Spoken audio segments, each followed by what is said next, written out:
Call the Zoning Board of Appeals meeting to order. By way of introduction, I will briefly explain the purpose of the Zoning Board of Appeals to the audience. The city has adopted a set of zoning ordinances.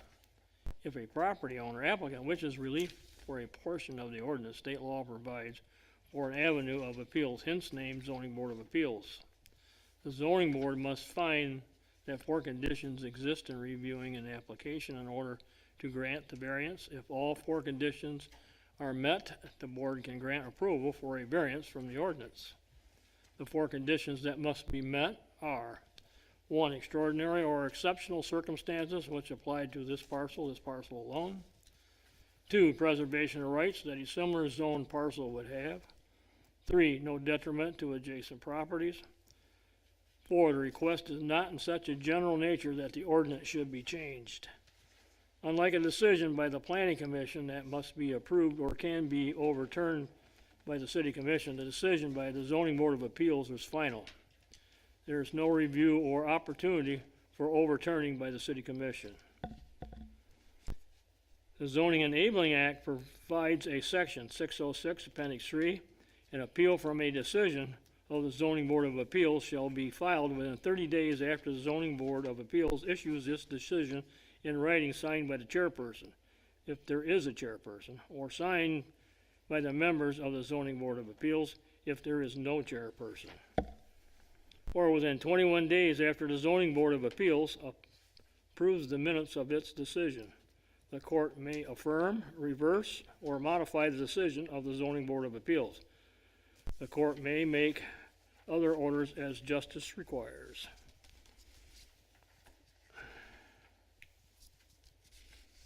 Okay, we need to approve some minutes from February the 9th. Motion to approve. I'll support. Brian, support. Any addition or deletions to the minutes before I call for a vote? All in favor of as the minutes as printed, signify by saying aye. Aye.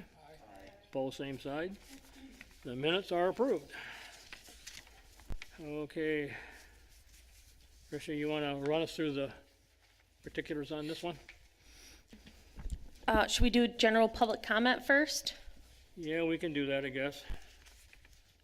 We have a general public comment section. This provision is made to encourage the expression or questions and concerns regarding non-public hearing items and issues not on the agenda. Speakers are asked to identify themselves by name and address. A maximum time of 6 minutes per person is required.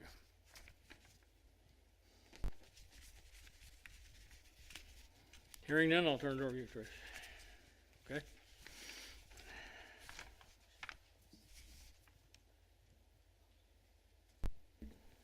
Okay. So, tonight we are here for something different than we normally would be meeting for. Typically, the Zoning Board of Appeals will hear and consider granting variances from various provisions of the zoning ordinance. They will also hear appeals from a decision made by staff or other city officials. But tonight we're here so that the zoning board can judge a land use to see if they would consider it similar to what is allowed in the zoning district of the subject site. And so the subject site is 4500 Remembrance Road Northwest, and we have representatives from 160 Driving Academy with us here tonight, and we also have the property owner. So they will, I'm sure, have some items to present to us when it's that time. So I'm gonna go through what the request is for, and I'm also gonna state what the action that the zoning board is being requested to take tonight. So the applicant is the property owner, Jeff Dekruyter. Did I say that right? okay, on behalf of 160 Driving Academy. And so the applicant requests that the semi-truck maneuvering yard be judged similar to uses permitted in the C4 zoning district. And I'll get into the details of what that use entails in just a few minutes. So in addition to the list of permitted uses in each zoning district, this option is available for uses that aren't expressly named in the zoning, in any zoning district or somewhere else in the zoning ordinance. So in the list of permitted uses, it also says that other uses determined by the Zoning Board of Appeals to be similar in character to the permitted principal uses in the zoning district and compatible with the intent of the zoning district. So basically that means that the zoning board gets to decide if a particular use is similar in nature and in character and with the intent of that zoning district. And so the action requested of the ZBA tonight is to make that judgment call as to whether the proposed land use is similar in nature to uses permitted by right and by special exception in the C4 zoning district. So just a little bit of background on this particular piece of property. Some of you might be familiar with it as it was an auction for several years. And then it was the repo lot for another few years, lots of years. There was vehicle, machinery, and equipment sales conducted on that lot over the years. At one point in time, it was Zone C3, and a use variance was granted in 1988 for the sales. It was once the site of a flea market, and it currently also contains a cell tower. And so the site is Zone C4, outdoor commercial. I'll talk a little bit about what outdoor commercial is and what that intent is in just a second. This lot is generally located on the south or west side of Remembrance, depending on how you look at it, just west of the Wilson Avenue roundabout. The property is 10.41 acres in size, and the current use is a used car dealership. And I would say that the dealership uses about maybe a third of the property. Jeff, you can speak to that if I'm wrong. And then the master plan future land use designation for this site is neighborhood node. I'll also talk a little bit about the details of that designation. The adjacent land uses, and I'll show you a zoning map in a minute here, include industrial next door, which is some automotive uses, and then all of the remaining sides are residential. Some of them are agricultural, but the principal use on those agricultural sites is residential. The existing building on the site was constructed in 1987, and the use of the building is in conjunction with the used car sales lot. So going back to the use itself, and I know I don't have all the details, but I'm working with the information that was provided to me. And so it's my understanding that the use that's proposed for this site would be for training for future truck drivers. They do have a classroom that's not situated on this site, and the plan is not to locate that classroom on this site. It's just for the truck maneuvering and practicing. And so they would set up a maneuvering course on the site for students to have hands-on practice in driving. They're proposing 4 90-foot alley docks to practice maneuvering into loading dock spaces.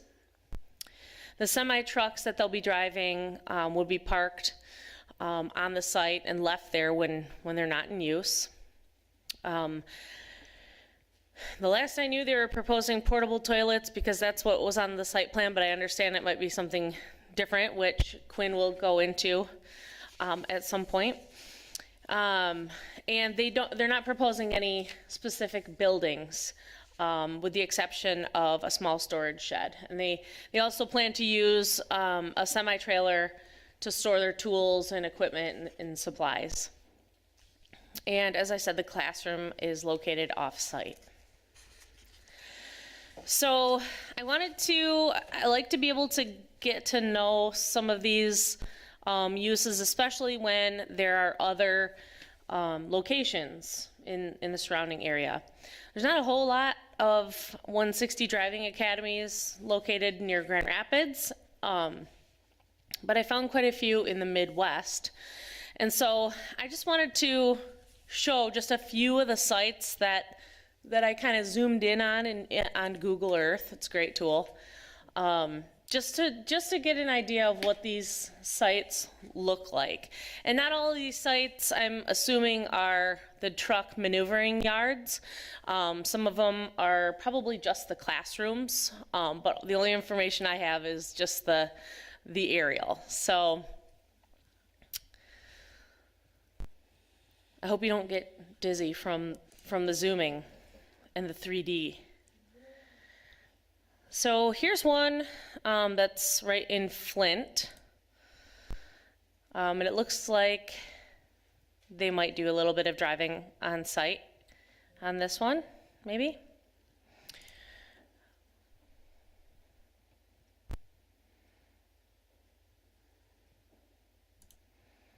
And here's one in Montgomery, Illinois.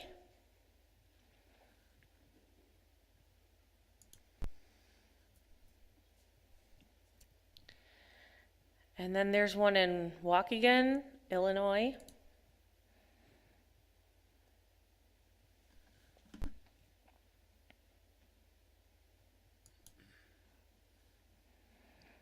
I've only got 6 here, so I'm sure there are more representatives of this driving school, but these are the ones that stood out to me. And this is Bensonville, Illinois.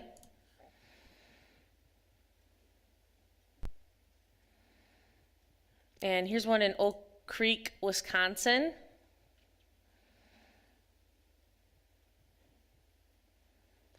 Are you guys dizzy yet?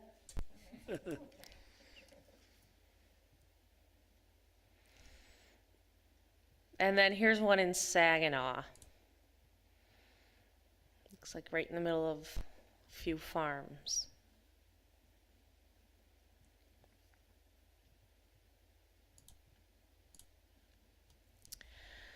So I wanted you guys to get a feel for what some of their existing sites look like, and going forward, as you listen to the rest of my presentation and you do your deliberation, and after you have a chance to hear the applicant speak, these are the things that I want you to consider so that you are making a sound decision and taking in all the facts when you make a judgment call on this proposed use. So you'll be asking yourself, is the proposed land use compatible with the intent of the C4 zoning district? I will get to the intent in just a second. Can the proposed use be viewed as a use that's similar in character to the permitted principal uses in the C4 zoning district? Is the use compatible with the adjacent land uses? Would the proposed use be appropriate with any C4 zoned property within the city? Does the proposed land use align with the goals and vision of the Walker Master Plan? So when we look at the intent of the C4 zoning district, this is exactly what it says. This district is to provide for commercial establishments of the type that conduct all or a substantial portion of their operations, including display of merchandise, out of doors or commercial uses not permitted in other commercial districts. So some typical C4 uses you might see, I'll go back to that list in just a second, but just so that you have a good visual for really what the intent is of that C4 district. So we're talking about uses like nurseries that, they have to store their stuff outside because, mainly because of the size of the merchandise. Physically, it doesn't make sense to go in a building. So places like nurseries and, tractor sales, farm implement sales. Here's a photo of an RV sales dealership. And then, places that sell these little sheds, like Tough Shed, that would be a good fit in the C4. Gas stations are also permitted uses in the C4, and along with drive-through restaurants. So if you wanted to take a look at all of the uses that are permitted, you've got two categories here. Principal uses permitted by right, and then you've got principal uses permitted by special exception. And as you know, the special exception uses are ones that have to meet some extra standards of approval to basically make sure that a proposed use is the uses listed under that permitted by special exception. They're considered on a case-by-case basis because there's so many different variables that apply to different pieces of property, even though they might be in the same zoning district. And so they have to meet those extra special exception use standards, which basically all point to, is it going to be detrimental on the adjacent property? Is health, safety, and welfare an issue? Those kind of things. And so I'm going to go into my analysis in taking all of those questions that we went over, in taking those into consideration, taking into consideration the intent of the C4 zoning district, the master plan, and the adjacent land uses. So if we look at zoning related items, the zoning enforcement officer, Megan Gorby, and I kind of went back and forth on this for a little bit in terms of, is this use a principal use, or is it considered an accessory use? And, we kind of made the determination that this is an accessory use because it's accessory to the actual classroom portion. So the classroom is, the brick and mortar principal use. And then this is the accessory to that use. And so according to the zoning ordinance, accessory uses are not permitted without a principal use. And another thing that, in terms of zoning, when you look at uses that are associated with semi-trucks, you typically would view those uses as industrial. Of course, we have lots of land uses that are non-residential that have to have deliveries, and they have to have semi-trucks coming and going for, different reasons. But when the actual use itself is driving trucks and, helping people learn how to drive trucks, though it is definitely something that's needed, is it the right spot for it here? And so, again, we view this proposed use as an industrial use. And then when you look at the adjacent land uses, so remember you have agricultural here, essentially residential. You can see the homes here. Residential, all residential, residential, residential. And then you have some automotive industrial use here. And so when we look at whether or not land use, the proposed land use is compatible, we're looking for things like noise, trucks running and braking all day long. If they're backing up, are they beeping? I don't know if semi-trucks do that or not. And, as far as I know, semi-trucks run on diesel fuel, which can, if there's a lot of them running all at once, might be bothersome to the neighbors. So in just looking at this compatibility piece a little bit closer, you've got this cul-de-sac here with several homes. This piece is actually owned by a home builder, and it's my understanding that they're clearing trees in there, so that would, to me, indicate that probably more homes would be going into this piece here. And then you've got some, long-term existing farm uses over here, and then more residential over here.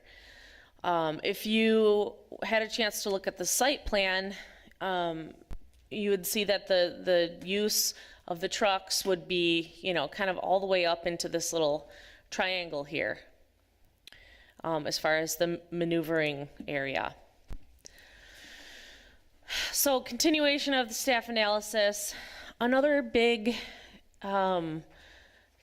kicker for me is that we worked really hard on this 2040 master plan, right? And members of this body, I'm sure, were involved in making sure that we've dialed in all those land uses to make sure that they that the future land use meets the goals and visions of the city.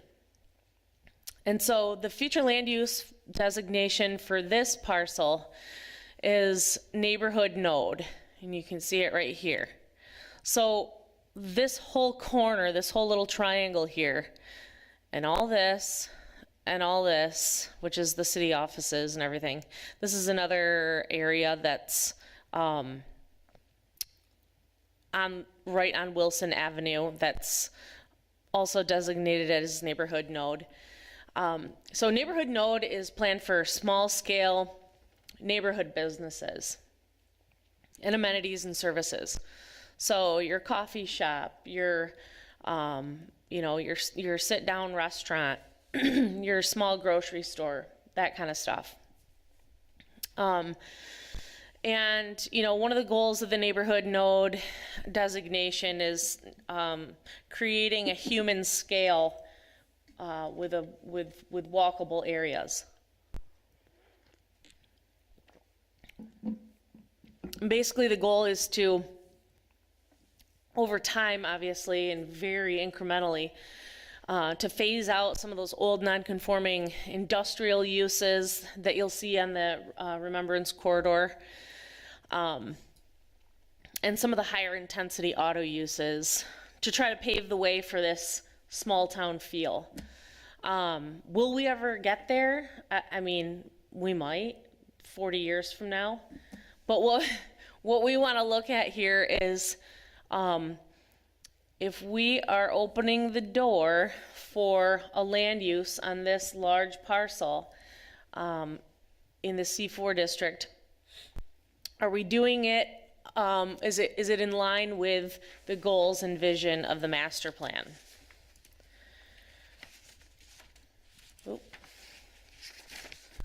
And would we be making a step in the right direction by allowing for this land use to be seen as similar to what's permitted in the C4?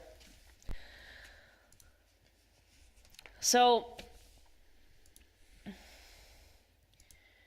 I'm gonna go through my recommendation first, so that we have enough time for everyone to have a chance to speak. I think it's obvious that staff is of the opinion that a semi-truck maneuvering yard is a land use that would be most appropriate in an industrial zoning district due to the intensity and the incompatibility with surrounding residential land uses. This use is also viewed as an accessory use with no principal use on a lot that already has a principal use not related to the accessory use. And then perhaps most importantly, judging the maneuvering yard as similar to what's permitted in the C4 is not a step in the right direction toward the implementation of the city's master plan, which envisions the small-scale commercial neighborhood amenities and services. And the maneuvering yard just does not align with this vision. So the summary of my findings as detailed in my report, I'm just going to go through these now for the record. The proposed land use is not compatible with the intent of the C4 zoning district. The proposed use cannot be viewed as a use that is similar in character to the permitted principal uses in the C4. The proposed use is not compatible with the adjacent land uses. The proposed use would not be appropriate within all C4 zone properties within the city. And the proposed land use does not align with the goals and vision of the Walker Master Plan.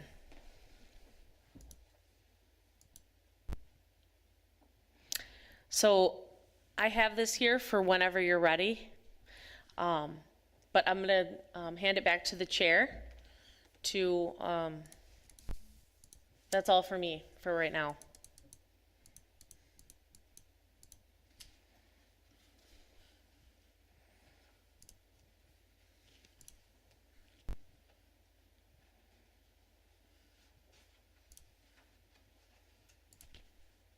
You all set?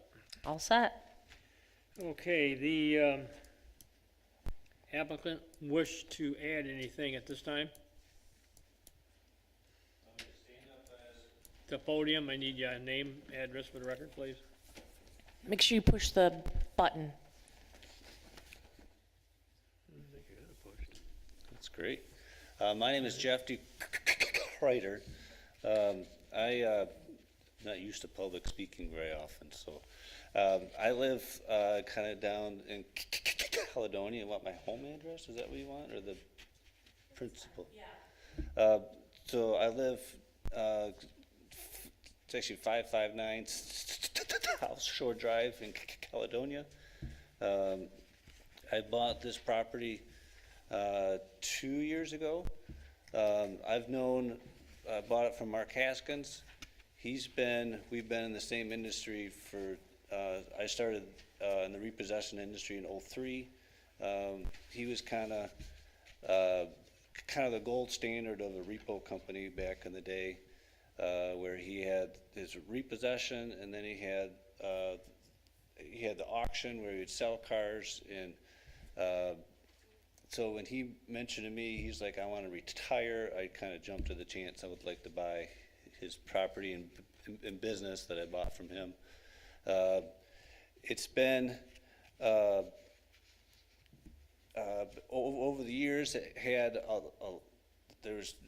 he's told me that he's had just actually several hundred vehicles parked there that were on the repossessed or staged for storage, or up for sale. Kind of, if you guys remember, the front part was always RVs for sale, and there's boats and kind of some stuff like that. It's actually my father-in-law bought one of his RVs from here that he's kind of, I've known that for years. So, and when I went to purchase the property, several other people that were kind of the brokers who were helping me buy the business, they were all kind of, I bought it here, I bought a car here, and this. So it's kind of been a local, just a unique property. When I've taken it, I've invested a lot in the building. It was kind of looking a little rundown. So the inside, if you've been in there, I put $250,000 in the building, kind of updoing the inside, sprucing it up a little bit, making it look better. So I think kind of the way this has been, we've had RVs there, we've had a bunch of different odd vehicles there in the past. So now we have kind of it's actually mostly newer vehicles on the front part by Remembrance Road. The back side is kind of underutilized, which is kind of why they've approached us here. And they kind of their what was your phrase you said? Educational school? Or a training facility. Training facility. I think maybe you can speak more to this later, but they were talking about starting with 3, just actually semi trucks in the spot here, and growing up to 6. and their hours of operation would be around 8 to 4. So I think if neighbors are going to work, come back home, by the time they get home, they're parked where they normally are, and they're like, man, are these things even moving during the day? So it's not going to be all evening kind of thing. It's going to fit with the use that it's been for years. It's going to have cars for sale up front and then storage in the back. So.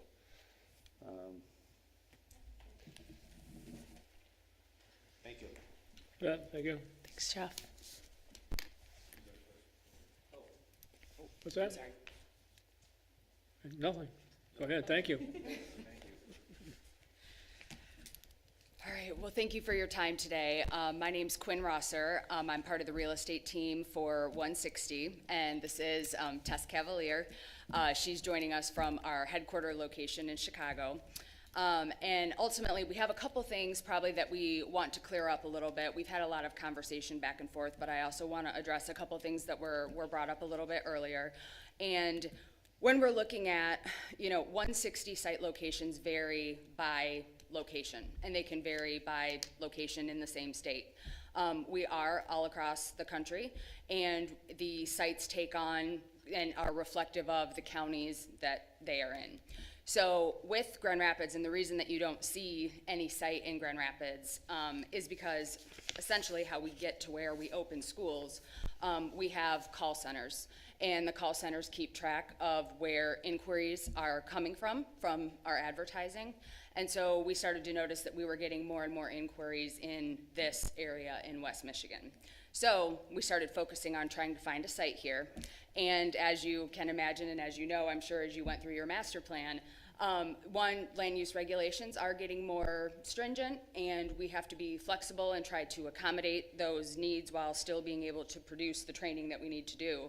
And so when we came across the site with Jeff, we were intrigued because of the amount of space that it allowed us to use, and it felt like that corridor had kind of the appropriate feel. So while, yes, it's commercial, when we've tried to lease different properties that are zoned industrial, typically once we get to that, we start out in a smaller space, try to make it work. We're trying to figure out our enrollments and the interest, and it's just kind of a work in progress. And so as those numbers grow, then we typically look for the facilities like you were just showing. And so that's when we're looking for the heavier industrial type site.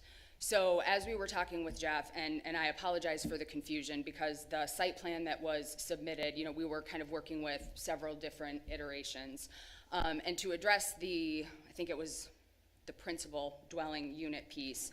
So we do have an office that we had located in Kentwood. We found that before we found this opportunity with Jeff. And so as we were trying to figure out how could we make this work while also having this office over in Kentwood, we came to an agreement where we'd be able to lease about 500 square feet of that building that is sitting on that property. And we're using it for, kind of like where students can get in from out of the elements, as well as have access to restrooms. So the mobile restrooms that were on that site plan can be stricken. We're not planning on doing that. And we're really looking to kind of get open and operational in this area because of the demand that we have for it. So to give you kind of a quick snapshot before getting into, kind of this video that gives a nice recap, we thought it was important for everyone to see a visual. When you hear of semi-trucks, I think everyone gets a similar picture in their mind, and we, are a well kind of established company, and our equipment reflects that, and we want the best equipment for our students to operate on as well. So there's basically 3 things going on at the site in between 8 and 4 o'clock. So those 3 things are pre-trip. So one of the tractor trailers that we're talking about, varying from the 3 to 6 pieces of equipment that would be sitting on the lot. So the pre-trip is basically where an instructor and the students are walking around the truck and getting familiar with what the components of the truck are. The second piece is maneuvering, so that's when we set the cones up, instructor and students get in the truck, and that's where they're practicing the skills that are needed in order to pass the test. And then there's road time. So they've got to get out on the road and get some experience there as well. So in the course of that 8 to 4 o'clock, you've got several different things going on. But when we're talking about moving and noise and pollution, you have to keep in mind these trailers are empty, and the students are going maybe 3 to 4 miles an hour. So they're trying to, kind of figure out, get that skill in, and then they hit the road. And so even when they're hitting the road, there's probably a handful, maybe, of times that the tractor trailers will be leaving and coming back off of the property. So again, the students get there around 7:30, they're getting acclimated for the day, figuring out what group they're in, what they're gonna be doing. It officially starts at 8, 4 o'clock is the hard stop. They, get in their cars and leave for the day. The instructors may stick around for a little bit more, but that's really the use of what we're trying to do at this property. So we certainly, with everything that's been going on, supply chain issues, Amazon facilities are everywhere. Amazon is one of our biggest partners. Tess is going to be able to speak to kind of the economic development impact that we bring to different locations, and we certainly appreciate your consideration. So, yeah. So I will just note that one of the main reasons that we're coming to Grand Rapids is that Amazon asked us to be here to train their employees. So Amazon has 2 different kind of departments. They have the Amazon Tom, which is they take their current drivers and make them become truck drivers. And then they also have Amazon Career Choice, which is employees that work in the warehouse can choose between different departments to kind of enhance their future growth. And one of them is through us. So we're the sole employer for Amazon Career Choice. So that's why they want us in Grand Rapids. Our projected enrollment for 2022 in Grand Rapids is 116 students. So that would bring 116 jobs plus, which we would need instructors to teach them. So that would be about 10 jobs. And then we would have branch managers.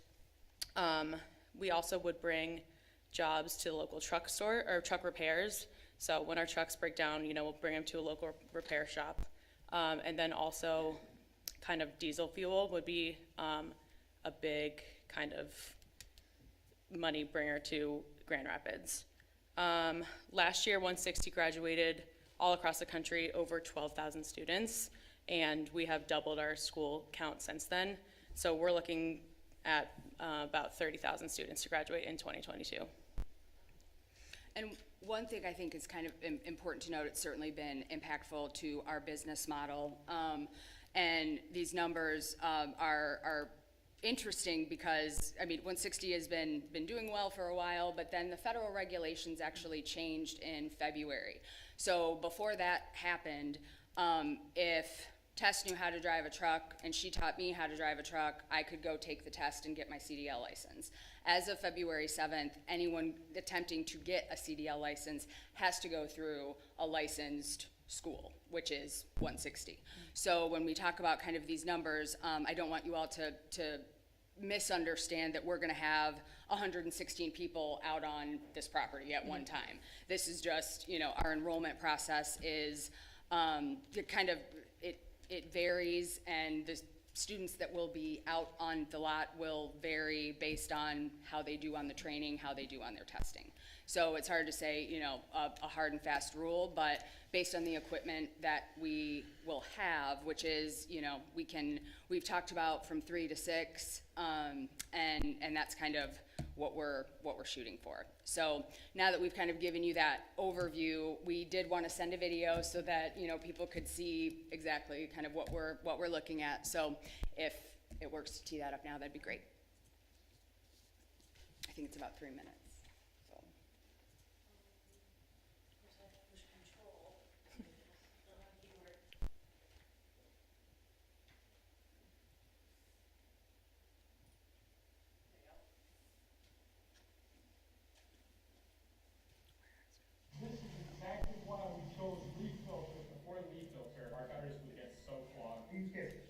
Hi, I'm Kathy Meyer. I'm the branch manager here at the Oswego 160 Drive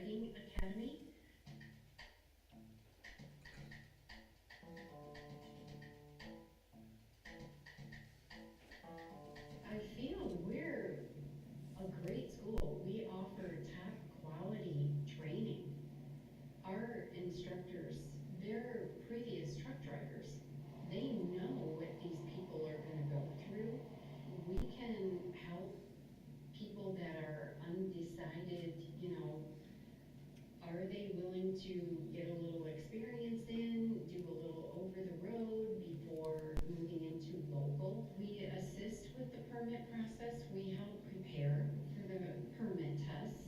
We care about our students. We assist, with job placement. I feel a lot of trucking companies like to hire students, from our school because they know they've gotten good training. First week is classroom. You need a permit to get in the truck, so that's what they're working on the first week in school with the classroom teachers, helping prepare them for the 3 written tests. And also 40 hours of classroom is mandatory by the state. Classroom teacher is showing videos, they're doing quizzes, practice tests. He's helping them prepare for the written tests. They are going to the DMV and testing on Thursday morning.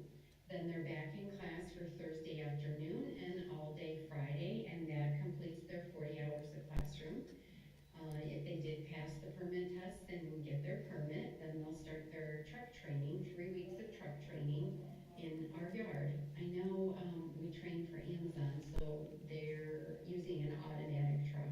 We do have manual and 2 automatic trucks. Alright, so let's start out talking about the top of the motor and work our way down by feet. Okay, all of your hoses that run either air or liquid, you want to make sure that none of them are leaking.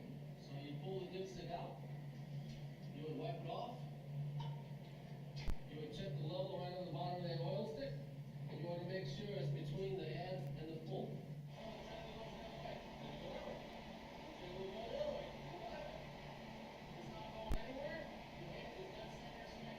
You get to see the country, especially if you go over the road. You're going to see some pretty unique places.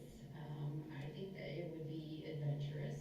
It's the least expensive way to transport goods, cross country. Drivers are always needed to transport foods and our everyday needs, things, we need to survive.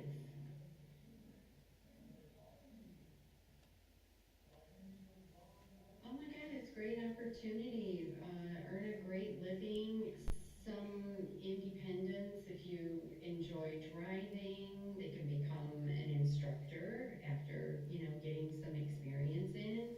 A recruiter with a trucking company. It's just a good, solid thing to get into, to earn good money and great benefits.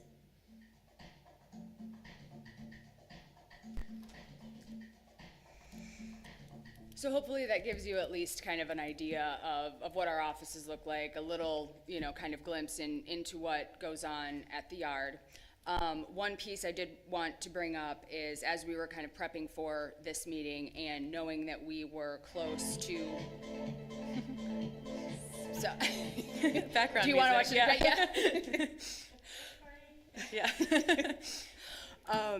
But we had taken a few decibel readers and sent them out to some of our sites to try to get a reading on where, so if we had 2 to 3 trucks doing maneuvering at the same time, and about 50 feet away, the decibel read on it was between 50 and 60 decibels.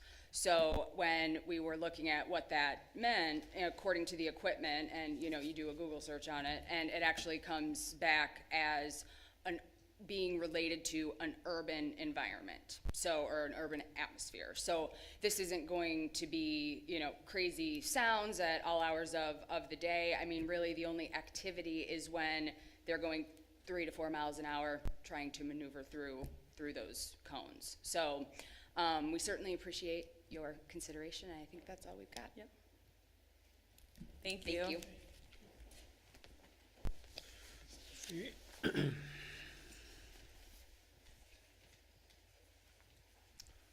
My name is Jim Dekruyter. I'm the father of Jeff. And I normally don't sit on this side of the table. Live in Kalamazoo, live in Ross Township, and I'm a ZBA member for 5 years. So normally I sit where you all sit, and it's kind of interesting to be on the other side of the table here. And driving up from Kalamazoo, I was noticing a lot of semi-trucks, and over half of them as I passed had help wanted signs on. We need drivers. And I noticed that, it reminded me, I'm on a bank board in Kalamazoo, and there's a customer of ours in Grand Rapids, and he's a manufacturer. He had 5 semi-loads of material to ship out, but he only had 2 truck drivers that he could come and ship for him. And the other 3 loads just had to sit, wait for the next one. And so we all know that we have a shortage. You go to any store, grocery store, big box store, there's empty shelves. Well, you talk to the clerks, we don't get a material in. We got a shortage. I went on the internet this morning, and the internet said there was 80,000 jobs short of truck drivers in this country. You probably read in the paper like I did, Walmart was offering $100,000 to be a truck driver just to get merchandise to the stores. So I complain about that as an individual, but you have a unique position tonight to make a decision. You can help solve the problem. Nobody else can, but people like you that allow something like this to happen in your community, you can help solve the problem instead of just grumble about it like I do. So I just challenge you to think about it. We can make a difference. Thank you. Thank you. Anyone else care to speak to this variance? Step forward to the microphone, please. Do we need to open the public hearing first? Do you want to do that first or afterwards? I'd make a motion to open for All right. public hearing. All right, I'll support that. all right. Motion to open the public hearing. All in favor of opening the hearing, signify by saying aye. Aye. Pose same sign, hearing is opened. Anyone else care to speak to this variance?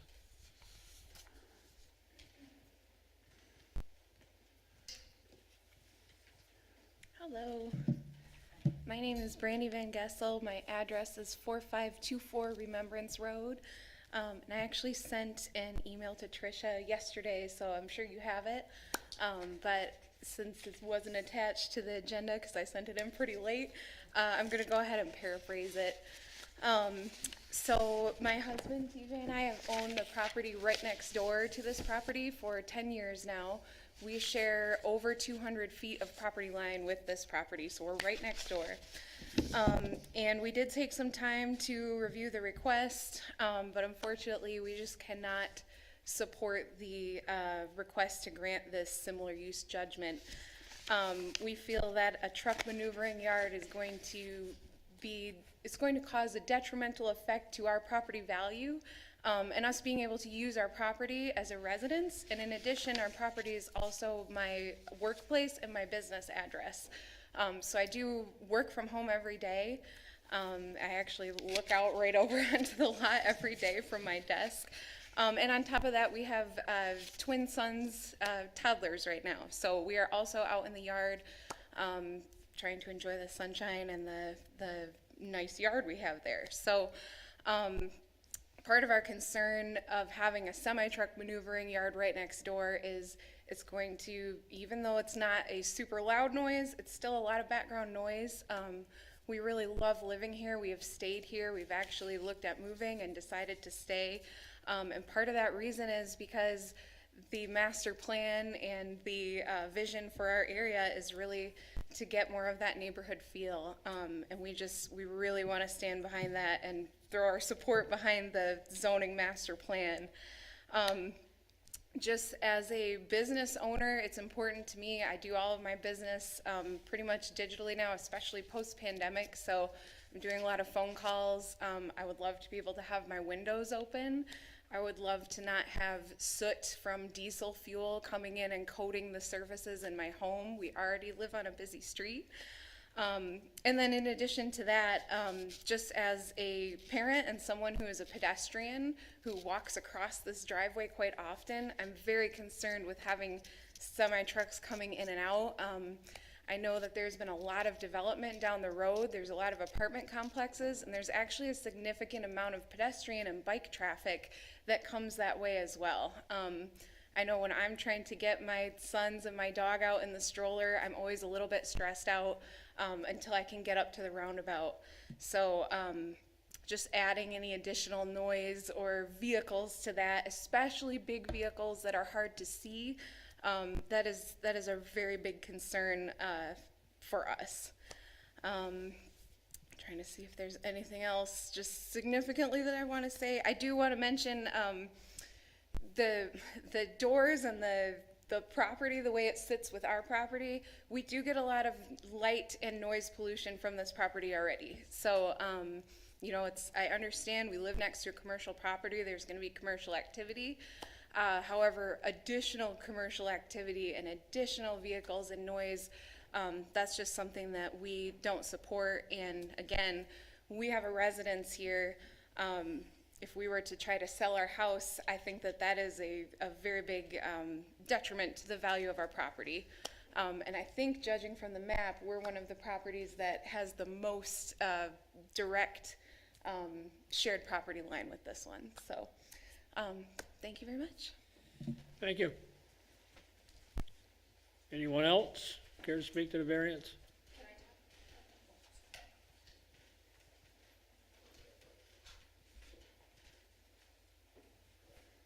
Hello, my name is Nate Bosworth. I'm at 2448 Kenowa. This one right here. And yeah, I guess my concern is, I'm just looking at this, and it's residential area basically surrounds this property here. And you know, about a month ago, I noticed they had like Buckle Up Driving Academy going on, and they were just driving around it, where they're probably going to have this semi-training. And I mean, off my back porch, it's like them cars were going all weekend. It was like a Saturday, Sunday deal. Them green cars were just driving. I mean, it's just right off my back porch. So I can't imagine what semis are going to be doing. They're, to me, it's a nice idea, but it's right in the middle of residential. And man, that's my thought on that. Thank you. All right, thank you much. Anyone else?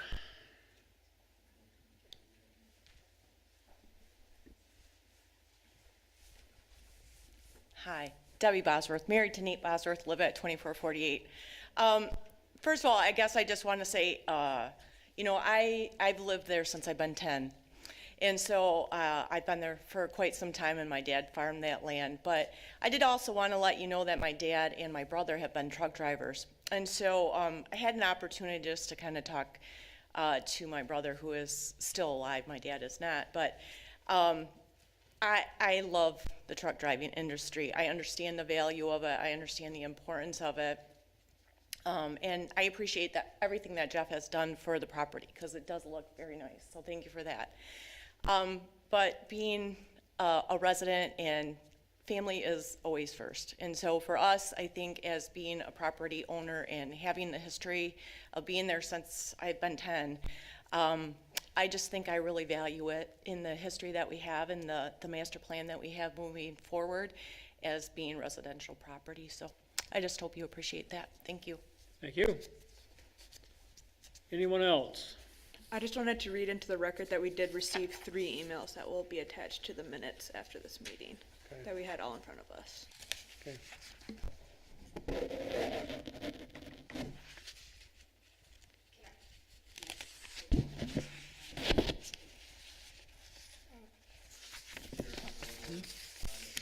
I make one more comment? Sure.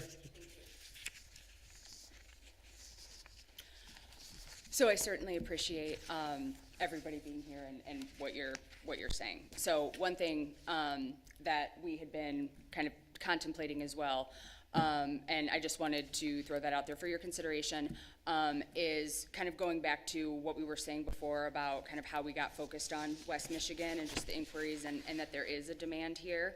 So this is, in our view, a temporary solution.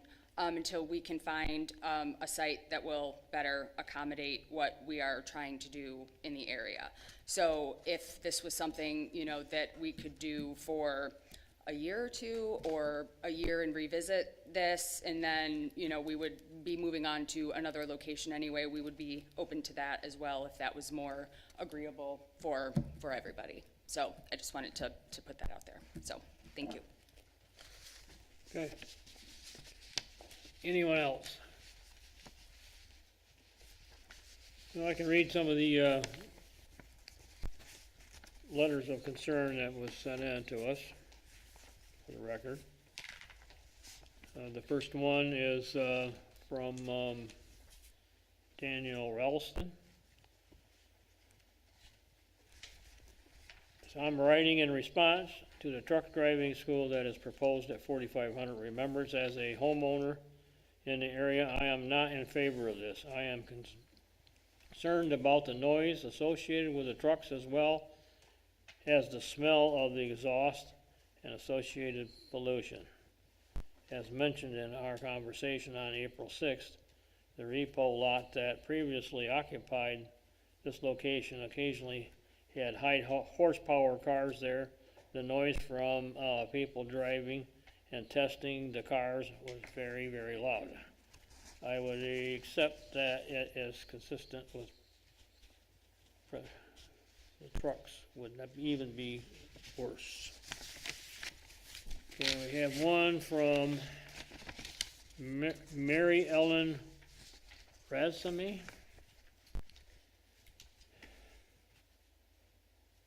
Thank you again for calling me back on 4-5 to describe the proposal for a truck driving school on Remembrance Road. I live 2 houses west of the property and currently would not appreciate all the excess noise that would come from that. The road is already well traveled by semis, though in intermittent. I also spoke with my neighbors who live right next door to that property. They have 2 boys, and I believe she works from her home, Zoom computer. They currently are not in favor of such activities right next to their property. I think we heard that already, right? Okay, all right. Is that what we got here? Do we have another one? Huh? Oh, we got one attached to it. I think that other one we could skip because she already Sure, he spoke? spoke tonight. All right, okay. So we do have them for the record. We'll make sure they're in with the file with the record, okay? And right, okay? All right, I'm ready to turn it over to the board for some questions from the applicant. We close the public hearing. I'll All support. right, motion closed, public hearing supported. All those in favor of the motion signify by saying aye. Opposed, same sign. The hearing is now closed. Now I'm gonna turn it over to the board for some questions and comments from the applicant. Go ahead, Roger. I have a couple of Sure. issues that are troubling me. Okay, One is, if we make a determination, if we make a determination that this is compatible, with a C4 and judge it similar, I'm concerned about the effect it'll have on other C4 districts that aren't as wide open even as this one. And now that the applicants have brought up the fact that they're going to use the building as part of the school, does that make 2 principal uses? I don't think that they plan to use the building for their classroom, is that right? Just for, you know, for the students to I'll be let able you to. have a chance afterwards. Okay, and if Trustee they're, chair first, please. Okay? if they're not using it as part of the school, then you have an ancillary or accessory use for a school that's not the principal use. So how do you have a ancillary uses according to our ordinance is an accessory to the principal use, which is car sales? Right, so So whether you judge the driving part of it as an accessory to the school, that's fine if it were on a school property. Well, It's not. Roger, you might remember in reading my staff report, you might find that it could be you might find that it could be a principal use or an accessory use, depending on how you view this. But then still taking into consideration all the other components. You gotta kind of put all that together. What I'm taking into consideration is that this is a temporary thing. They're not the property owners. And it's like, would we allow any other principal use within the city, I don't care what it is, to have somebody rent property to somebody for a use that is not necessarily accessory to that? Yeah. I mean, would you let a grocery store sell swimming pools in their parking lot? I see exactly what you're saying. So we had this issue with food trucks, and a couple. So food trucks being considered a temporary use. Okay, we like amended the zoning ordinance to address this, and we realized that one site in particular was having the food truck every weekend, and he wanted to have a permit for like a year, and so we're like, well, that's not really temporary. You know, if it's a temporary use that occurs maybe once a week or once a month or one time per calendar year. There's a difference between temporary and short-term use. Yes. Yep. Whether our zoning ordinance clearly defines short-term use and temporary use, I don't think it does. But once judged similar, it affects every other C4 district in the area. Yeah, In the city. Yeah, so you may remember the former D&W site, where the zoning board judged the interior access self-storage use as similar to uses permitted in the C1. So it was also the recommendation that if the use was to be judged similar, then a text amendment would be warranted to place the interior access self-storage use as a special exception use in the C1. So that's there in the ordinance now. Any C1 district can apply for special exception use to have an interior access. And that's why we have the special exception use, because it's on a case-by-case basis. But to answer your question, yeah, it would open the door to the other C4 districts. And we don't have a lot of C4 inventory really in the city. Yes, but we have a lot of industrial area Yes, we do. and a lot of industrial parks that have a lot of open areas. Yeah. And that's, to me, along with the recommendations under the new master plan and the existing residents, I see issues with the neighbors to this property. Whereas if they were to go into even like Northridge Industrial Park, there's semis all over there all day and nobody's gonna know whether they're delivering, picking up, or training. And that's not, there's no residential near that. You got a high school to the north, but. Okay, that's my say. And if I may, real quick, when Quinn and I had a lot of these conversations ahead of their application to the zoning board.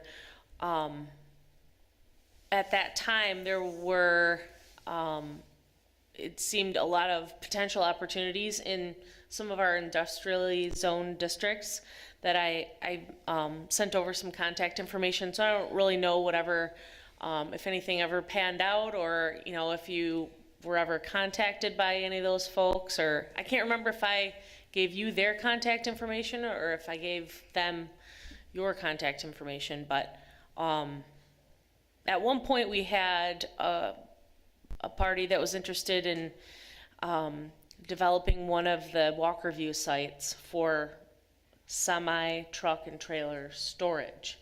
And so I had the idea that if they'd be willing to lease, you know, whatever their minimum was, which I think it was like 3 acres or something like that, then that would be a perfect combo. I don't know if that site is coming to fruition. I haven't heard from them in a while. But that was just something that I kind of threw out there to connect the two parties.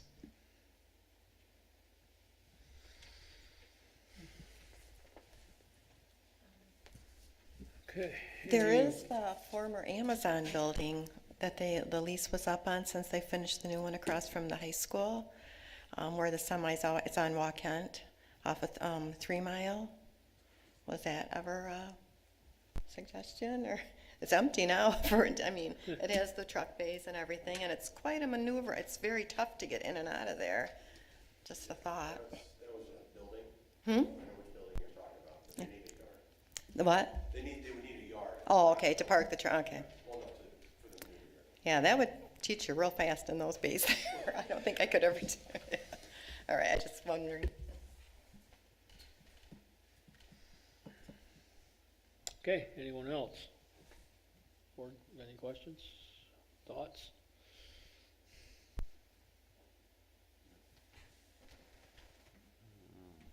Well, I know that when we worked on the master plan, they looked at this as the entrance to the city because it was kind of main thoroughfare, and this whole stretch from there all the way down to D&W got looked at real close because it's important as the entrance to the city on both ends, either up there or down by Leonard Heights down there. And so there was a lot of thought process in that whole future of what it's going to look like. And I know that that's why that ended up the way it did as far as what the vision was, which wasn't this, but.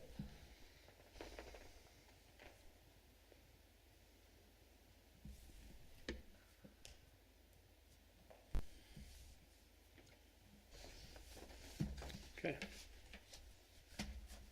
Trish, do we have to, for the reasons and grounds, do we have to go down through that with this or not at all? I'm sorry, what? The reasons and grounds? No, it's not a zoning variance they're asking for. Or it doesn't, yeah, so it doesn't have to meet any of that criteria at all? There's just like 5 summaries of findings Yeah. in like the very last page that we have. For instance, is there any extraordinary or exceptional circumstances which apply to this parcel alone? So this is a different type of ask of the ZBA, Yep. where it's not an appeal Right, of, a staff determination. It's not an appeal of the zoning ordinance. okay, It's asking the ZBA to take a look at the use and decide whether or not it could be permitted okay, in that zoning district. okay. Basically, it could be judged similar to other activities, is that what we're saying, the same zoning district? Okay.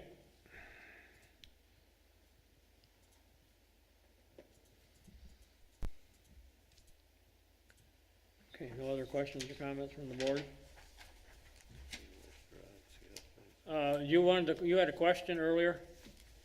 You wanted to talk about, you wanted to ask me, or you wanted to state? Okay. All right, I told you had to address the chair whenever we were doing, so I just wanted to know if you wanted to do that. Now I'll give you the opportunity. Okay? Okay. I'd like to add just my 2 cents, if I may. The city did spend a lot of time and energy on the master plan, and I think we need to respect a good part of that. You'd indicated that this may be a temporary thing, you know, maybe a year or 2 or 3 down the road, and then hopefully your business grows and you're at a different location. But if we allow this to be judged similar, then we've opened up kind of a can of worms for that going down the road. And not at you folks, but any other circumstance in the city, we've kind of permanently changed the rules. And that's just my 2 cents. I'm not all that keen on it at this point. Okay. I agree with what you said too, Pat.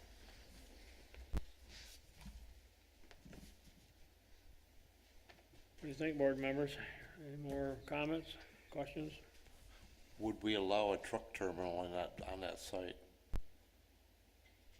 A truck terminal is expressly permitted in the heavy industrial zoning district. The only thing is they're not fueling up there. Yeah, there's probably a lot less trucks I mean, that would be associated, but I'm pro trucking. I just don't feel that C4 is the place for this type of operation, especially considering the adjacent properties.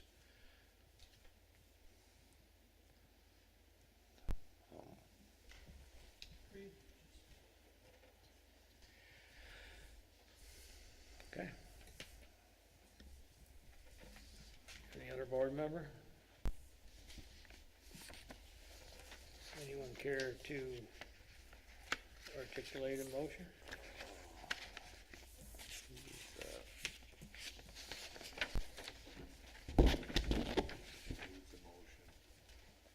Hmm?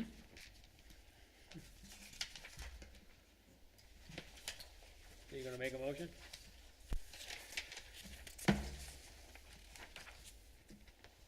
That's mine somewhere.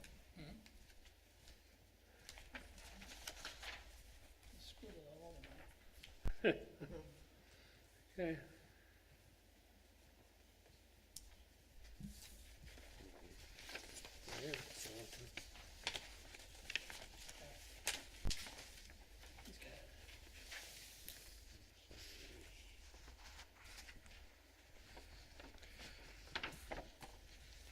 If there's no other comments, I'm willing to make a motion. Okay. I move to deny the request for the truck driving school maneuvering yard use to be judged similar to principal uses permitted in the C4 zoning district on the subject site of 4500 Remembrance Road based on the following findings. Proposed land use is not compatible with the intent of the C4 zoning district. Proposed use cannot be viewed a use that is similar in character to the permitted principal uses in the C4 area. The proposed use is not compatible with adjacent land uses, and the proposed use would not be appropriate within all C4 zoning properties in the city. The proposed land use does not align with the goals and the visions of the future Walker Master Plan.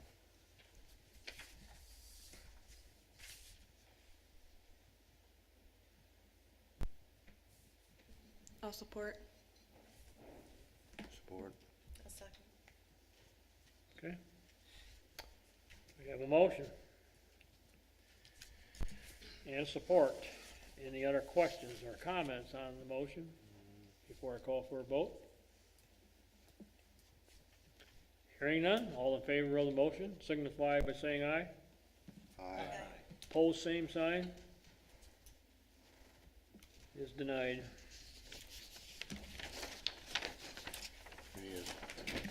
Need a signature, Bob. Yeah. 2, 3, 4, 5. We need a signature here, but with Roger here. Jeff, we have, the decision in order for you, so Bob will sign it, the chair, and then you'll sign it and you get that copy. They're doing it right now, cause Roger has, carbon paper. Okay, I need your signature on this side. All right. Okay, I have to know what that is, so. I thought you guys did, Applicant's right here. I'll give him this one there. And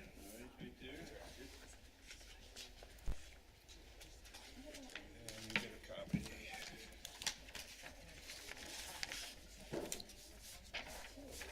Thank you. All right, thank you.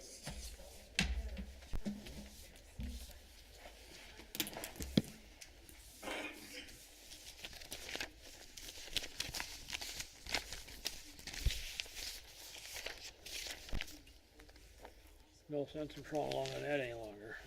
Nobody was gonna talk about it.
is there any other, I make a motion to adjourn.